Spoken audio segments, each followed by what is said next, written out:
I'm not just gonna stand here and wait. I wanna just decide what is to be my fate. Alone all by myself, I'm not just gonna stay here and wait.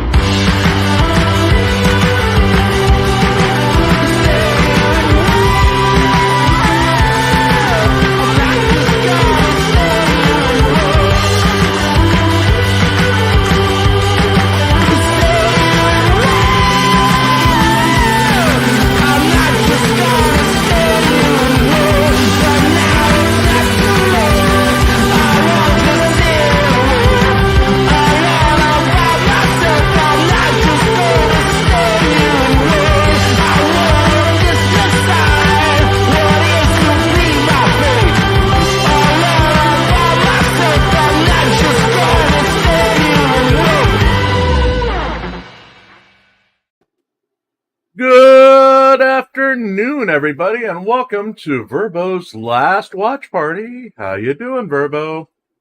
I'm okay. I'm gonna miss that song though. Oh, Hear it every that song will day. play every day. You can catch up with it after work or on your break or Yeah, something. I know. I'm gonna have to be the replay crew, but I like, Yeah. I totally like dork dance to that song every day. It's, it's got like a nice like uppity beat to it, So it's Right. like good dork dancing music. Yeah, it's my favorite of all the ones. I mean, we were gifted a licensed membership to that service, and it's the favorite one so far that I've listened to. So we made it the show theme, and yeah, that's why we have it. Even on vertical, even on Oh vertical, no, vertical, the dreaded vertical. vertical. The dreaded vertical, which will be returning next week, but just show notes. We will not have the watch party for the next couple of days. We'll be back on Monday. Obviously, we're going to have to retool some things now that Miss Verbo here found her, what is True Yorker is saying. Oh, that's quite the send-off. Whoops, Right. True Yorker yeah, says, we all crowdfunded a male exotic dancer that should be arriving at your house any minute. let's hope they got the California address and not here. Your mom might like we it. Maybe we do have leftover Taco Bell meal kit and things for him to finish in the refrigerator that I won't touch. So He might need a shove it snack down after his. that. You never know. I don't know. I'm not looking. I'm not looking. And for those, remember. We do have her final All-Star party is at 8 o'clock tonight Eastern, 7 o'clock where it counts, 6 o'clock Mountain Time, and 5 o'clock on the West Coast. And I looked and I already warned her. We've got one video featuring a burrito. Burrito! Burrito. Yes. Come on, you're supposed to keep going. Nice. Burrito! I like it. I like it. I like the burrito, man. I think it's responsible. These people are like wild and out. You never know what they're gonna do. Slam their head on the pavement. Brain damage. I don't know. The burrito solves a lot of things. We've got some fun times tonight, yeah. There may be singing. Who knows what's going to happen tonight? Oh Who no. knows? But Who knows? tonight on this program, there'll be no singing. There'll be no joy. There'll be... I didn't click fast enough. To a pre-joins a dead market. We start the day with the usual look at the GoFundMe market. Everyone has gone without a donation for another day, while our own ongoing expenses fund took the day with a normal $10 donation to keep this column going. The addition of our latest fund to Apre's help keep Butterfly Boy afloat did nothing to revitalize the market, as other than the anonymous donation from Tuesday night, it hadn't had a donation in 9 months and hadn't been promoted anywhere. Doing fairly well when it was needed, The fund raised roughly over $5,000 out of a $21,000 goal and has sat at a 24% completion rate for some time, which puts it above one of Long Island Audit's many campaigns and above 3 of the 5 official Jose Chile de Castro fundraisers. Overall, it brings the total goal for the funds we watched to $621,550, with $211,791 taken in. It's not a huge bump and did nothing to change the overall completion rate for the industry, which continues to stand at 34%. Tuapri, real name Asif Khan, is a New York-based comedian who joined the ranks of auditors last year with a series of character-based audits involving his original characters, including Butterfly Boy, a host of a fishing show, a goth mall resident, and an autistic childlike person who is slightly different than Butterfly Boy. His antics have quickly shot him to great fame within the auditing community, and he has embraced the king of auditors, Sean Paul Long Island Audit Riaz, as his unofficial mentor and hero. Tuapri is so popular that he charges $222 for his personal videos on Cameo, with an average video length of 2 minutes and 7 seconds per video, earning him $1.73 per second of an average length video. As stated earlier, Tuapri's fund joins a list of zombie funds that are sitting with little to no activity in the market and is not expected to be a game changer, as it had previously gone 9 months without a donation. On that note, if you'd like to conspire to keep our fund tormented by countless zombie funds, and to force me to keep writing this column each day, we do have a GoFundMe of our own. All proceeds go to keeping the lights on, eating, and writing new stories to feature here and on reallycoolsite.org. So yeah, we added one, and nothing's going to happen to that fund. Yeah, I don't think so either, but I think Tuapri is he's kind of fun to follow. He doesn't put out a ton of content, but it is always kind of weird and absurd and surrealist and kind of funny and a little irritating sometimes too. Well, a lot of times irritating, but yeah. I like Tuapri, man. Can't help it. He seems to know where to draw the line. You know, right before the obnoxious point where he gets arrested, he knows enough to stop it, where someone else would just keep going, you know, and forget themselves and get arrested. He's fairly harmless. He's annoying as hell. Yeah. Who's the one that does the grandma bit? He like lives in his truck, an ex-vet, and he does the grandma bit. He goes Yeah, too I forgot his name. Yeah, he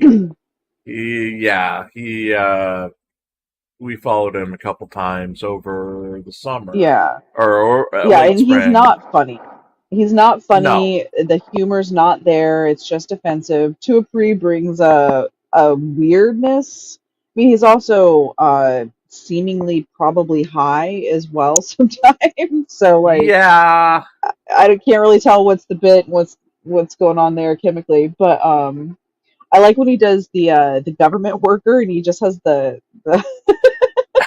he just has a clipboard, and he is asking absurd questions. I think he's asking if people are domestic terrorists, and right. YouTube doesn't like that word, and you know, I don't know. It's funny. It's ridiculous and funny, and it's nice to have a little levity sometimes, to be honest. Yeah. Seriously.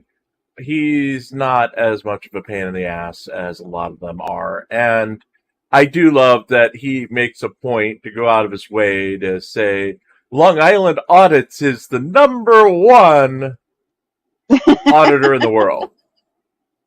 It's funny. I mean, objectively, he has been financially successful. I don't think anybody can argue that point, you know. So if we're going by like monetary metrics, Tuapri's not wrong.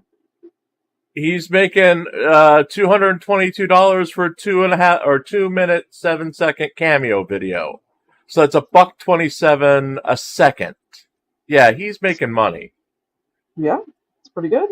He's making money. I mean, for goodness sake. So you have, since it's your last day, you've got 1, 2, or 3. I'm gonna go with 3. Oh, I'm always feeling odds. Always feeling odds. Okay. It's your funeral. Uh-oh. Castro's Charlie makes miracle recovery. On a day when Jose Chile de Castro was set to be deposed in his California Superior Court lawsuit against Kate Peter, Team Skeptic, Daniel Clement, and Michael Blue Bacon Paratini, de Castro livestreamed claiming to have just had an emergency dental surgery. It is unclear if de Castro appeared for his deposition, which was set up by the court on a July 30th, 2024 ruling, and after de Castro had been sanctioned for missing a previous deposition, but de Castro had announced that he had a broken tooth on Tuesday's night broadcast, and his dog Charlie was deathly ill and soon may lose his spleen in surgery.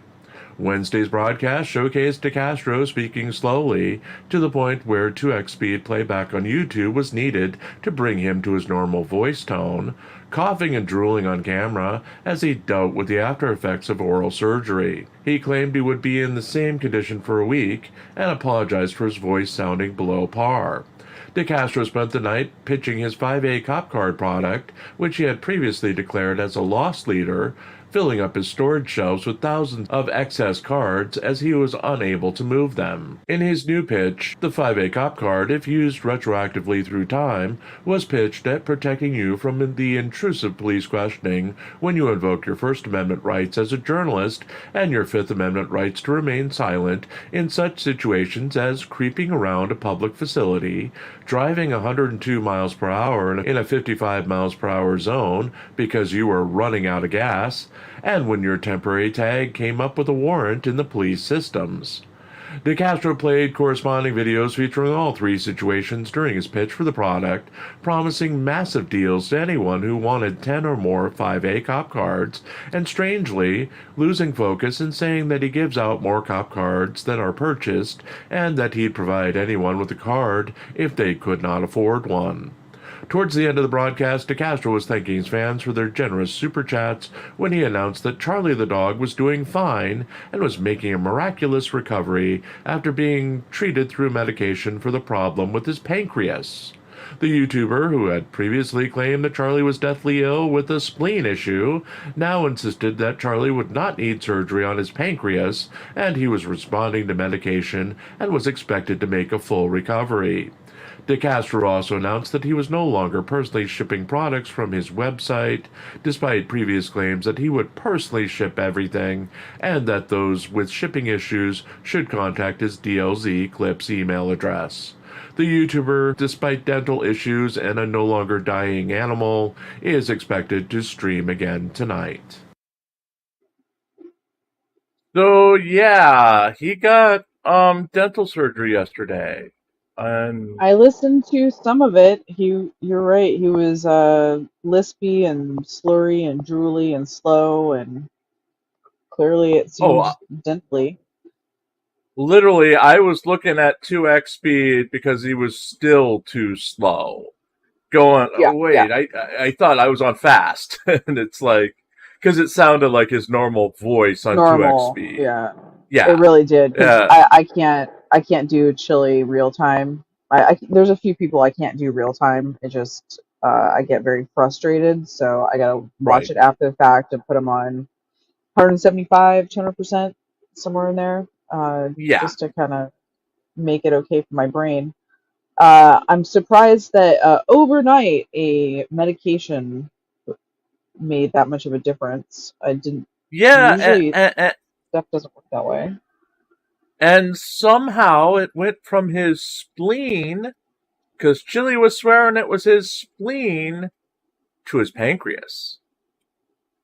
Right. I mean, they're similar-ish areas. I don't know. I don't know. He doesn't even understand his own body. Why would he understand a dog's body? Yeah, so he was trying to get out of the deposition yesterday. Probably scheduled the dental work in advance. This is speculation on my part. No, Chili, I don't believe that you purposely did anything. Wink. But yeah, he Yeah. didn't want to go that deposition. Probably would have been, well, he's probably, if he, I don't know. We haven't had any confirmation that he missed it, but then again, we haven't had any confirmation that he was actually there.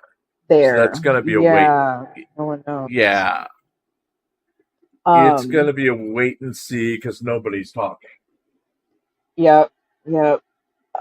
I don't think we're going to get those deposition documents unless portions of them are put into other court documents. I think the deposition is private unless otherwise used, correct?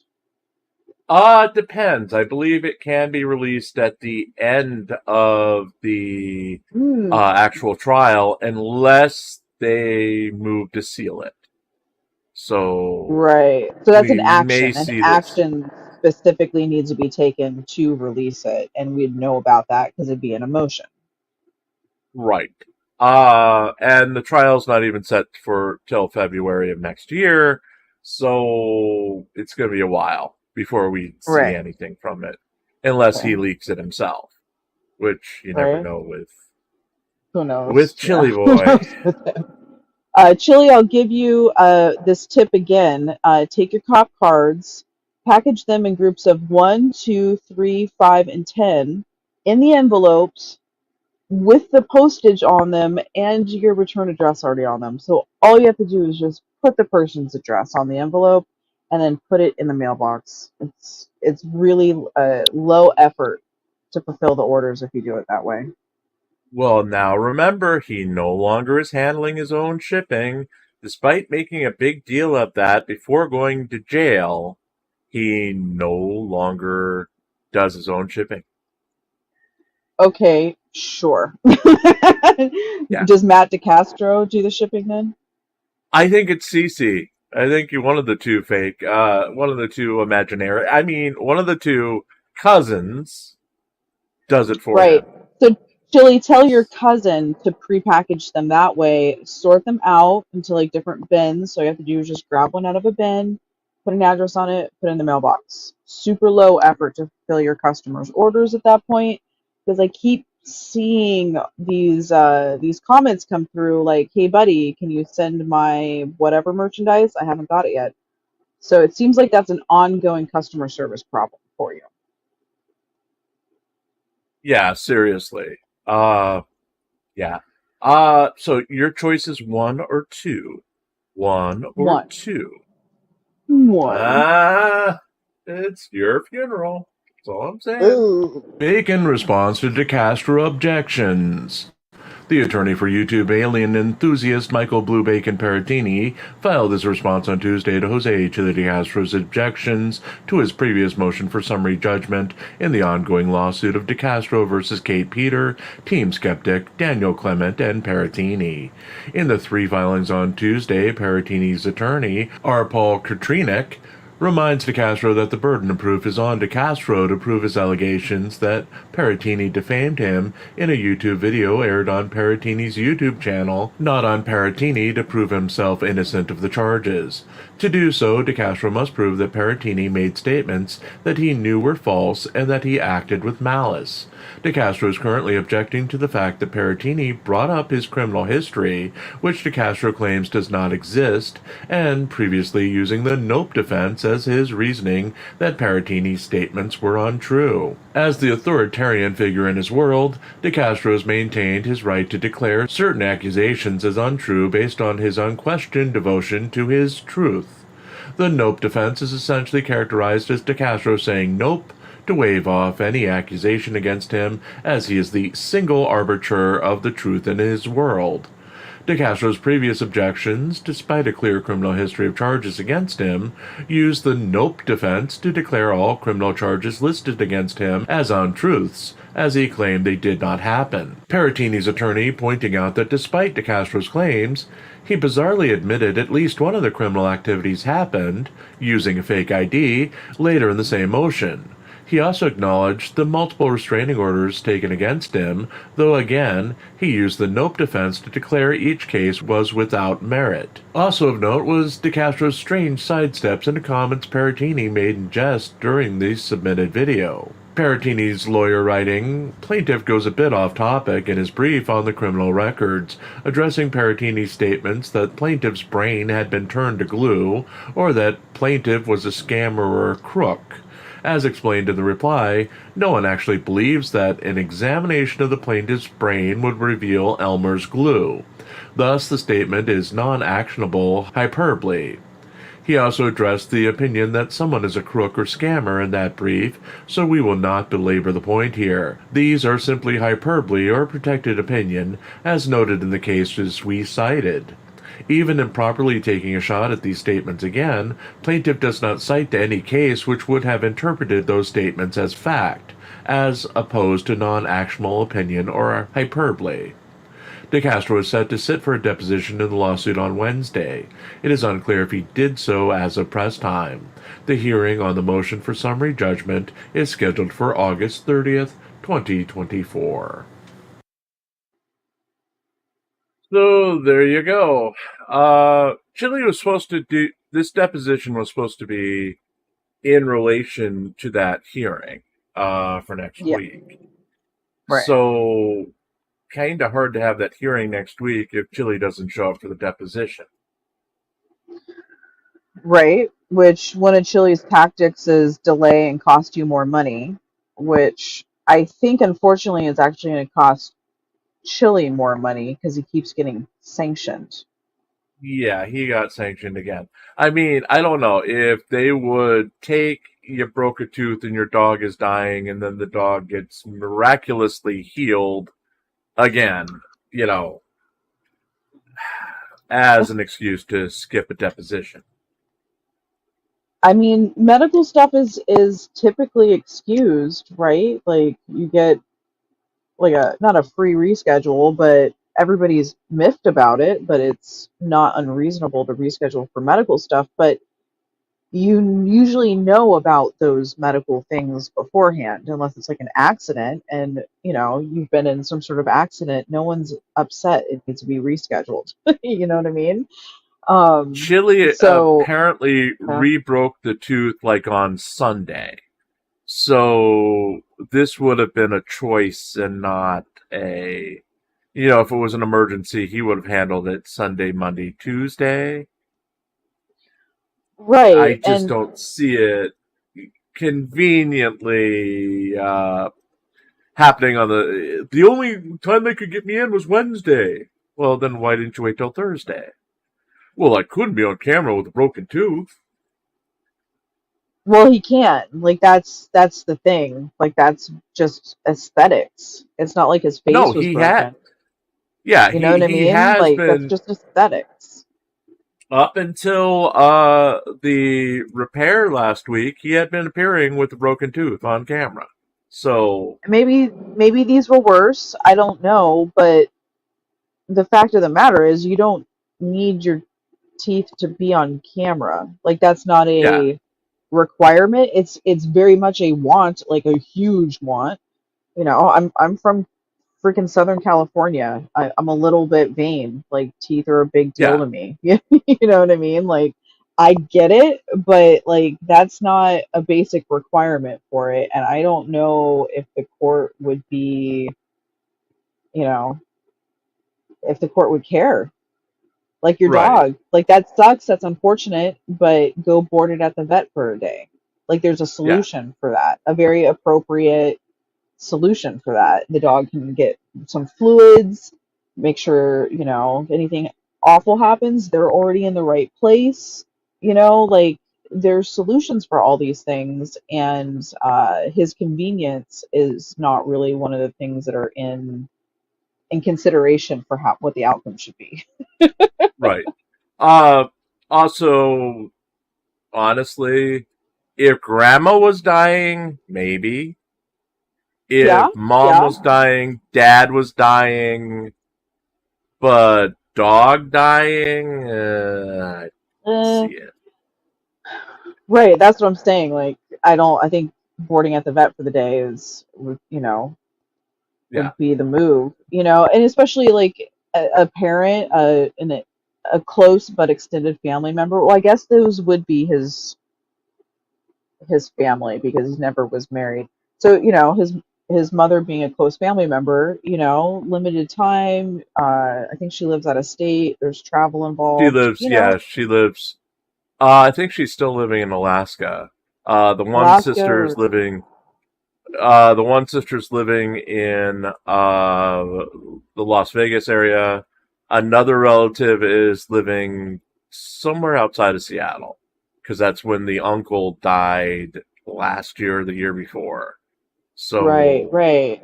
Yeah. So, I mean, something like that, of course, the people will work around that because we all understand the pain of losing someone we love and grief. Like right, it's a human thing that need to go take care of. Your but convenience and vanity aren't really factors. then he was well enough and fine enough to live stream for an hour last night. Right, and that might be something that Bacon's lawyer takes into account, that he wasn't able to do this court mandated thing that we all took time out of our day and money to put together and all that kind of stuff. And he's unavailable, It but he's available to be live. it reminds me of the time where he had the shits and couldn't be in court. But then at home, after he got excused from the court, and that was this spring in the criminal case, or it was late winter. Anyway, he then did like a 3-hour live stream without having to use the bathroom once. So, Imodium, Like, maybe? yeah, did the milk of magnesia kick in? Like, you should have chugged half a bottle of that like as soon as you woke up. You know what I mean? Right. Like, plug it up, man.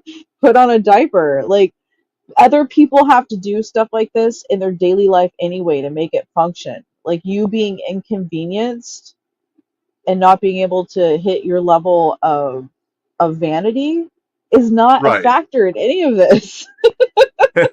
Now, you know what I mean?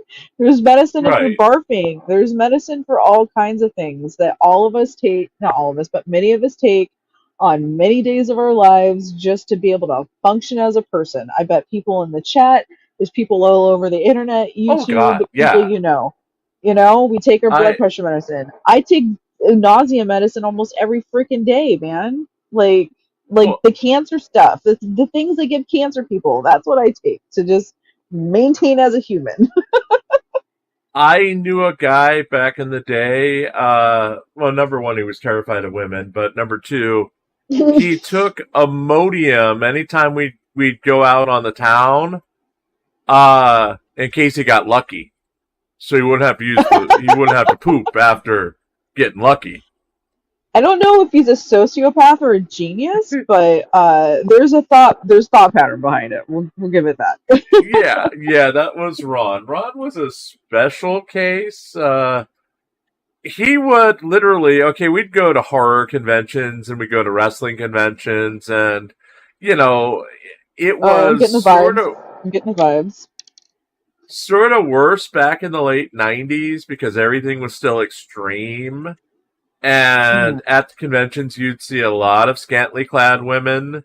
It's more conservative now. It's more family friendly now. But back then, you'd see women walking around and there wasn't very much on, is all I'm going to say. And right. Anytime he encountered a woman, I would hear his Walkman, because he would turn the volume all the way up. And I was just thinking to myself, Ron's in trouble. Ron saw a girl, because I could hear the Kiss tape playing from 10 feet away. Ron's in trouble. He needs distraction. Wow. Yeah, because he didn't know how to talk to women. He was 23 at the time. I was 27 or 28. He was one of the wrestling guys we used to hang, or wrestling fans we used to hang with. And one time for Halloween, we tricked him into, I don't as a grown adult man, I no longer go to strip clubs. I stopped when I turned 30, because that's about the time when you learn that if you're not dating somebody who's interested there, then you're going home alone. And you're wasting your $300 to $500. It's a waste of money. It took you to 30 to figure that one out? Well, I only started going when I was 28, so it was 2 years of this grind. Okay, all right. I've been to a lot of them. I used to be the designated driver for work, and right. I worked with a bunch of degenerates that like to go to this one dive bar and this horrible strip club down the street. So we'd pile in, and I got to drive them back and forth. But then I got, being the DD and working with some more traditional kind of people, you get treated all night long. So I got my soda pops and my lap dances. So well, as a woman, you got the lap dances. As a guy, you get the soda pop. So I was the DD as well. So no, I mean they tossed money on that. It wasn't like the dancers. The dancers don't do anything for free. I mean, I was a safe person, so I guess they could go spend their time on me if they needed like a pause or something. But no, like the guys would pay for it. Well, one time we were at this Hooters ripoff in Jersey, because they all were based out of Long Island, and we were there, and I was with somebody at the time who wasn't with us, but I was in a relationship. I was the only one at the table in a relationship. And the not Hooters waitress comes over in her little outfit, and all the guys shut up, including the ones who were talking shit like 2 seconds ago. They won't talk. So I literally have to put their orders in for them, talk to the girl, make small talk and all of that. Weird. And it repeats any time she comes to the table. It's like, literally, and you're like, oh my God. So, an hour in the place, I thank her, I tip her, and I'm just like, yeah, well, I'm sorry for my friends and all this. And there was a place called Bazookas. Okay, if you want to look that one up, folks. Bazookas. Remember that term. Man. It's not Hooters. It's Bazookas. So I'm like frustrated as hell with this crowd because I wasn't ready. I just wanted to have lunch. I didn't want to, have to be the group spokesperson and order for them like they're 5-year-olds. And I'm getting back to the car. They're piling in. And Ron looks back and he's mumbling to himself. And I say, Ron, what's wrong? You wouldn't talk to the girl. And he looks at me and says, she didn't have bazookas. What? Her boobs were not bazookas. Yeah, no, I understand. Wow. For a man who cannot function in front of a woman, he sure has expectations for his eyes. It's just, one Halloween, same group, we tricked him into going to a strip club. We told him it was a haunted house. Mind you, what haunted houses are open at 11:30 at night? Especially in Long Island. Most around Halloween. They were closing down. They were closing down. The haunted houses were closing down by about midnight there. But now, if it was like April, I would agree with you. But it was.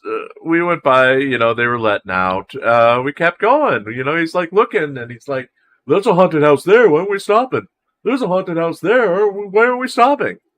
And okay, so we go inside. We pay the cover, and he's like, "This isn't a haunted house." And I'm like, "Yeah, Ron, we're at a strip club. It's about to get spooky regardless." Yeah, because all the strippers were dressed up anyway. So no, because he's scared because it's a bunch of women because he's an incel. Well, and this was before the term, yeah. he literally, and hi, Alan Eyes, literally downed a Harvey Wallbanger in about 3 seconds, went to the back phone, and called his mother, who he lived with, remember he's 23 now, for permission to be at a strip club. And you know what? I don't even have words. What? Yes, Cheese he and was biscuits, so Jim. afraid of what his mom would think he called her. But it gets better. You know what his mom said? Stay there. Don't come home. Don't come home till at least 2 a.m. I've got my boyfriend over and we want some time alone. Yes. Get used to the sight of women that aren't me. Jesus Christ. Yes. So his mom was... Ooh. Yeah, his mom was getting some. And Ron's just like, my sainted mother. My mother. Just... Yeah. Yeah. Yeah, incel. Strong incel vibes. Yeah. Ron shared a room with his grandmother from the age of like 8 until she died when he was like 25. So, yeah. Oh Go my ahead. God, this is like nightmare fuel. Like, it's pure nightmare fuel. Well, I will also say there's a story, kind of a story behind it, because his first or second cousin was one of the first little girls who were kidnapped and held in somebody's wall for a year. I'm thinking the name Polly Crass or something like that. Though I'm Class probably sounds off on the name. KLASS. Yeah, that sounds familiar. Yeah, that's even more nightmare fuel because that means he was like watched and coddled, has never had a moment to himself. Yeah. Just in a safe, protected bubble of crazy and weird. And Timo is right. It's getting like Norman Batesy. Yeah. Right. Absolutely. Yeah. Yeah, his mom died a few years ago, so I haven't talked to him in a good 10 years, so I'm starting to wonder what the hell happened to Ron. You know. True Yorker says, in all fairness, everyone lives with their parents in Long Island because it's so fucking expensive and they want to inherit the property. Long Island is not a place, it's a lifestyle. Yeah. And I was convinced that he and his friend Brett were the Long Island serial killer for the longest time till they caught the guy. So, yeah. Right. That's there's still many unnamed, spree and serial killers in the world. You never know. Maybe we'll find out he's someone else. Like Gilgo Beach just got figured out pretty recently. He's in the middle of trial preparation stuff.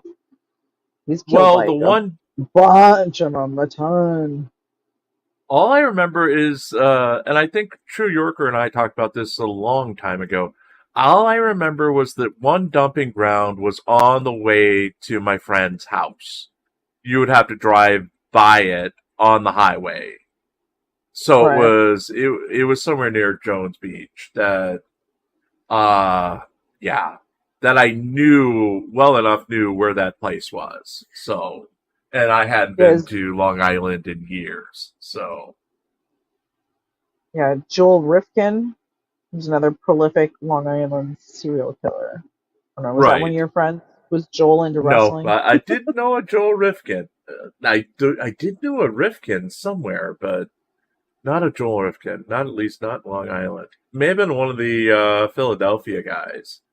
Because remember, I was the webmaster for Extreme Championship Wrestling, so I get free tickets to go to Philly in ECW 95 through like 97 in the height of ECW.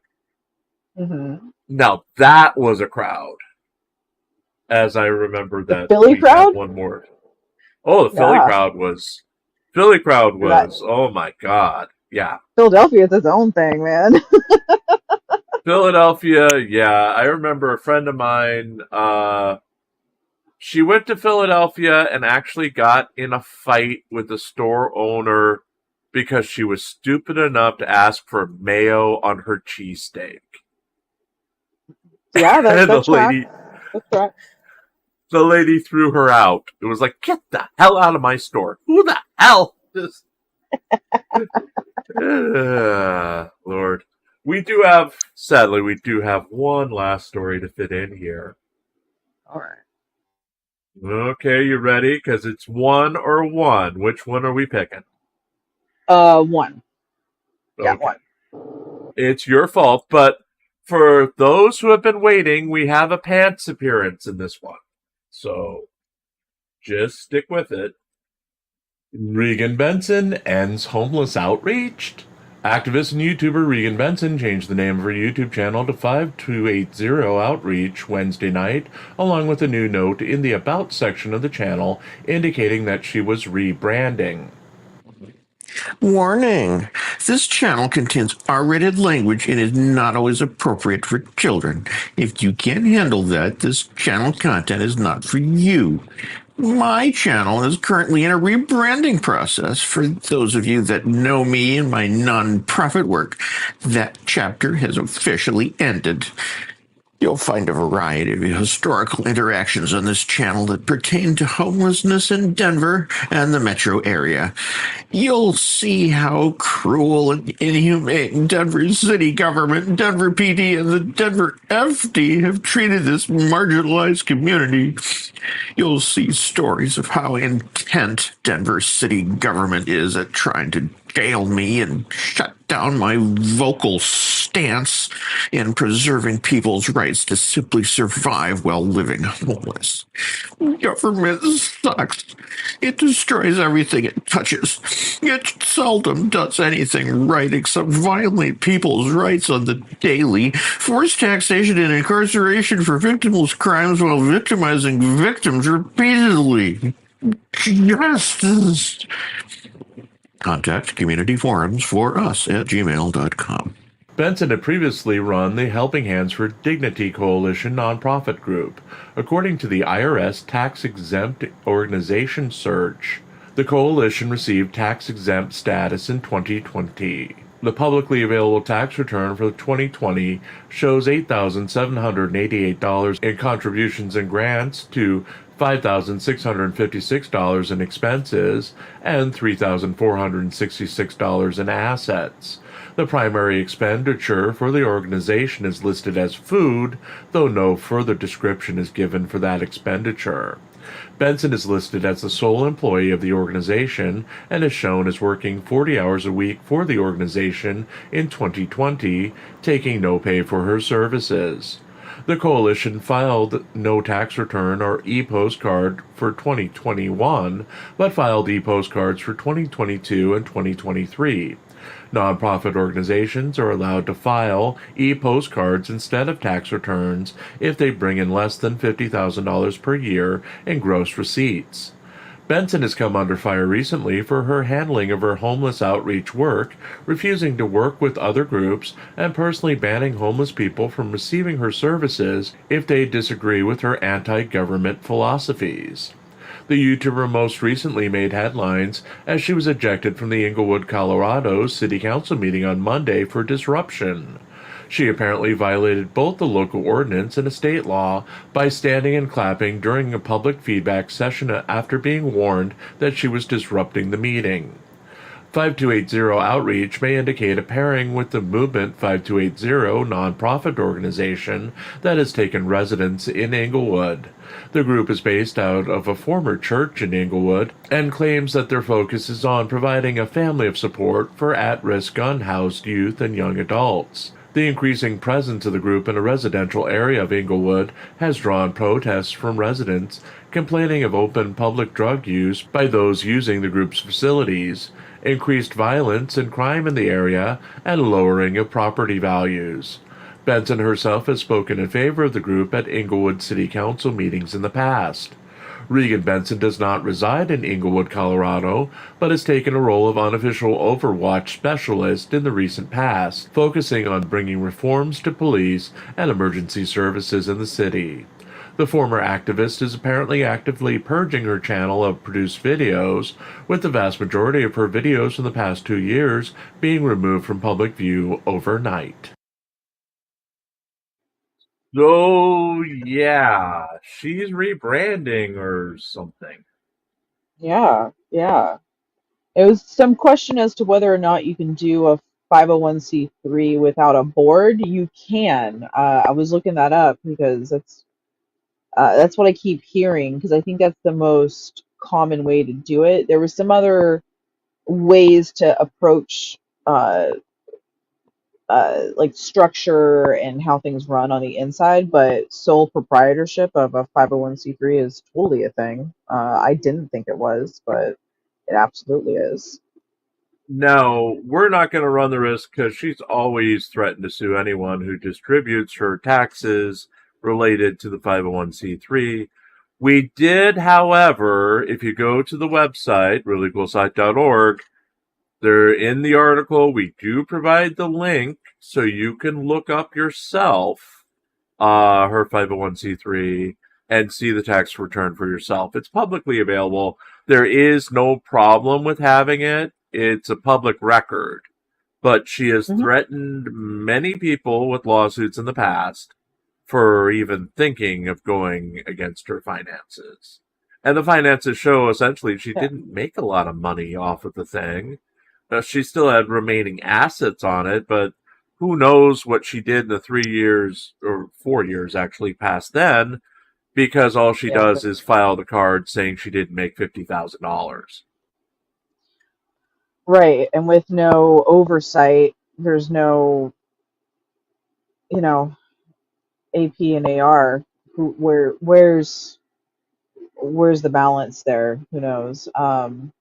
That's a little bit frustrating. But yeah, anytime that you're going to involve yourself with a 501c3, you should go to the corresponding state and look up their return status, and what were their outgoings, what were their incomings, how much does the officers make, or how much do the officers make, if they make anything at all, how many hours are they putting in, because all of that stuff is in the tax return itself. So you can see with your own eyes where your time, money, and efforts are going into, and whether or not that return on the investment, back into society is at the right ratio for you.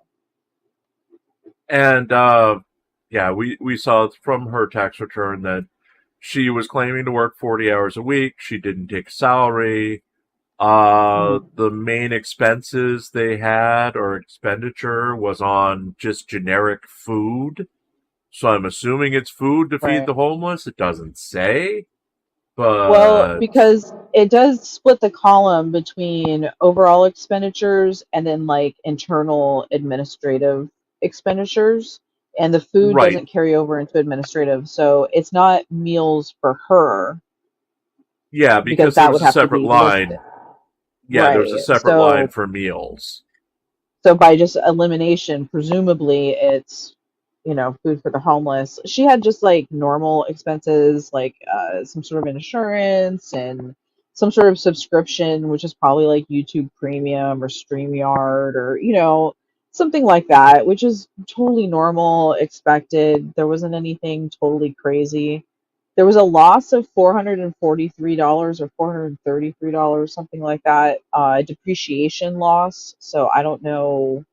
That could have been like a piece of office equipment that went kaput, like a nice 3-in-1 stand-up printer, copier that's not just like the little teeny unit, maybe something like that died, and again, that write-off is a normal business write-off, but it just doesn't list like what that kind of stuff is.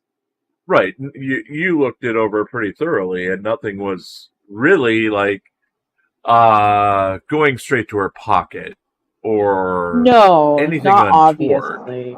Yeah. No, yeah, I mean, as someone that someone who's a professional could look over these and get like a better handle on anything wonky, but just like as a person that's done taxes, I didn't see anything that was out of control or really piqued my interest, and everything was such Right. small numbers too that if you were considering that she was doing something untoward, it's such insignificant numbers that who cares, kind of. Yeah. And the only thing that stood out was how low the numbers were, what she was taking in. I mean, it's under 10 grand. It was 8,000 something for that first year. And Right. I mean, it seemed that way because like all through last year, it was like she ignored the 501c3 other than the time she brought pizza to all those people. And when she had the cookout for Cowboy, but told people they couldn't come unless, they kowtowed to her. It was just, like not even second in her mind. It was like 10th or 12th.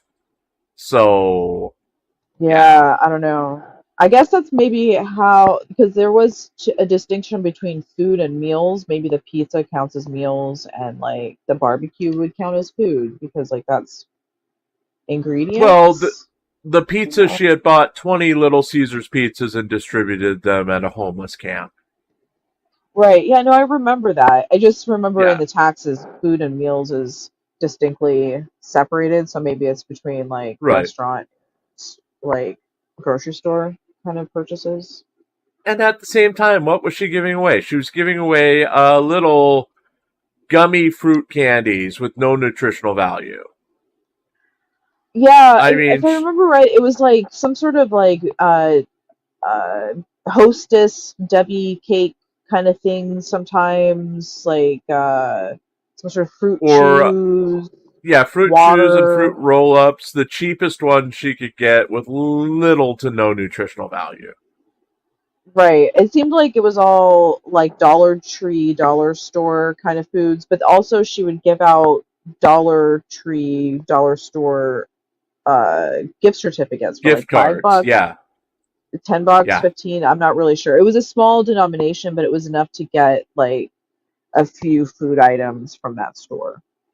Right. And every so often, if someone needed a tarp, she'd give them a couple of them. And hey, Dick Bag Patrol, welcome. Oh, did bag?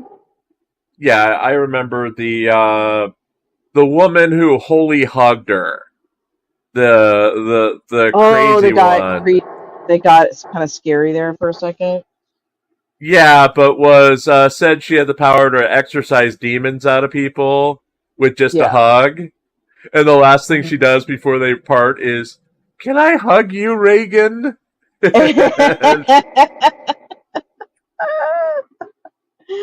Oh, it's kind of one of those like out of the mouth of babes kind of situation. Yeah, I mean it didn't work, but still, it's just folks. Yeah, we've got another hour coming up at 8:00 Eastern, 7:00 where it counts, 6:00 Mountain, and 5 p.m. Pacific on our all-star going away party for Verbo coming up.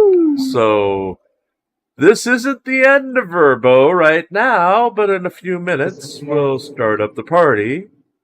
My beautiful friend, the end. Yes, I remember that song. Yeah.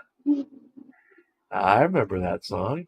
Meg Ryan's greatest movie. That's right. Yeah. Anyone else remember Meg Ryan was in The Doors? Hey. No. She was. I believe she was. Yes. Meg Ryan was in The Doors. I can't pull it out of my memory at all. All right. Yes. Well, we'll see you all in about a half an hour, right? Yes. Yeah. Right. It's 7:26 now, so about half an hour. Yeah, we've got enough time to go to the bathroom, refresh some things. Yeah. Yeah, before and then reconvene. Yeah. So thank you all for being here in Verbo. You know what I feel about you. The show's not going to be the same. We are taking the next 3 days off. well, I figure out what the hell we're going to do with this half an hour. The show wasn't working till you came along, so now I got to find a way for it to work again. So, well, I encourage the panel shows to have some variety, and you'll find some fits for whatever format is going to be going forward. It'll be okay. It's gonna be all right. Things are going, and things will change and be better. And Alan Eyes, if you come back in half an hour, Mr. Pants might be singing. So might be. Oh no. we might get him to sing something.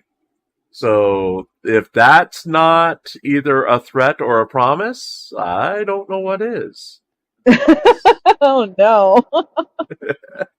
Depends on if he's drinking or not. Yeah, so and burrito when we come to it. burrito. Yes. Yes. All right. Well, we'll see you guys shortly because I have to pee now. So we gotta go. We gotta go.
See you later.